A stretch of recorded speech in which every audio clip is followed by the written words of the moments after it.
siya konti. Swing natin. Hawakan natin siya dito sa may, di ba, frozen siya, tapos parang nagnanang na siya dito, di ba?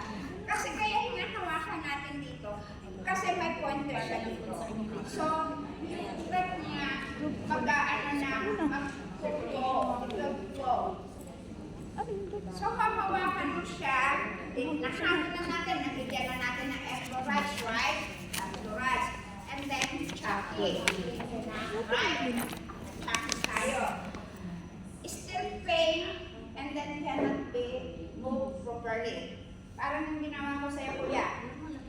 So, you have to swing, turn it around a little bit to make it flexible. Yung flexibility niya. And then you have to shake. Oh, shake. Yung justling natin. Justling, ako. Panalo yung justling, diba? Diyan pumapasok siya. To release the toxin na nahabol ninyo, tapos parang lumalambot na yung sa tendon niya. At saka yung ligament niya, Shake. lumalambot na. Okay, ganyan lang siya. Ulit-ulit lang. You no need to use all the variation and the sub-variation. Unlike sa ating therapeutic massage. We are talking about the Swedish massage. Okay? So, in that way, makukuha mo na yung flexibility niya. Ulit-ulit lang siya. Tapos, eto siya. Increasing blood circulation, oxygenation.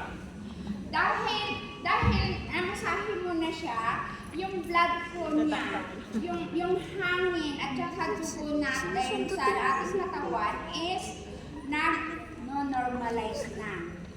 Kapag ka maganda ang takbo, ang dalo ng ating dugo sa ating katawan, walang magpa-blockage, it will be getting healthier our body. May iwasan yung mga pagkakasakit. Yan. Okay?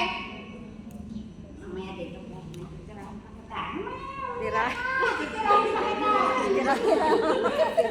Reduce muscle tension.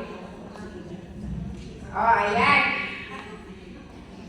Kapag ka, ayan na.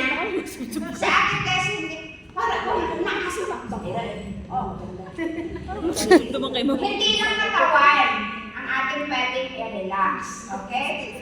Hindi lang yung ating katawan ng client natin ang ating pwedeng i-massage. We will start on the head. Okay? As I'm teaching you. Okay, here. Wala ko lang. Diba? Yung microphone nahulog pa tayo ka. Parang tension na tension siya. Pagdating sa inyo, parang pagod siya. Diba? Tapos parang Stress ba yun? stress talaga as in. You have to start on the Here. Head. okay. Habol. Explorage lagi tayo. Yan. Kapag kami nasahin mo siya dito sa ulo ng ganyan, nag-explorage kayo, yung itry nyo sa mga ulo nyo, maririnig kayo. Yan. Yan. Yan. Ayoko baka malubos yung buhok. Yan. Lalo na kapag nagpuling kayo. Diba, nag-explorage tayo, tapos nag-circle. Remember, ha? Yung pagbabaliktad ng inyong client kapag ka nakalay sa table, you hold properly your client head.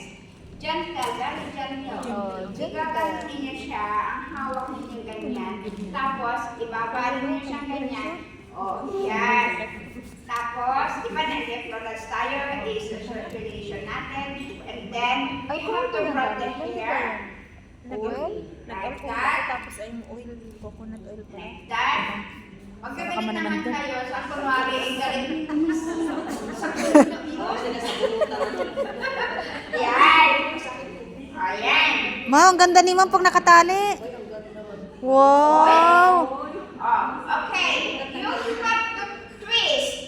Naka-hold siya ganyan ha. You have to twist. Ako gagawa. Ako gagawa dyan. 2, 3. And then pull. Mali yun. Yan.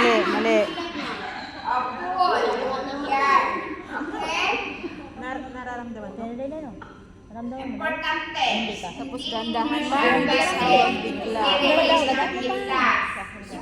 Slowly releasing. Hoy, slow releasing na. Okay? Tapos gentle lang. Alam niyo kung bakit?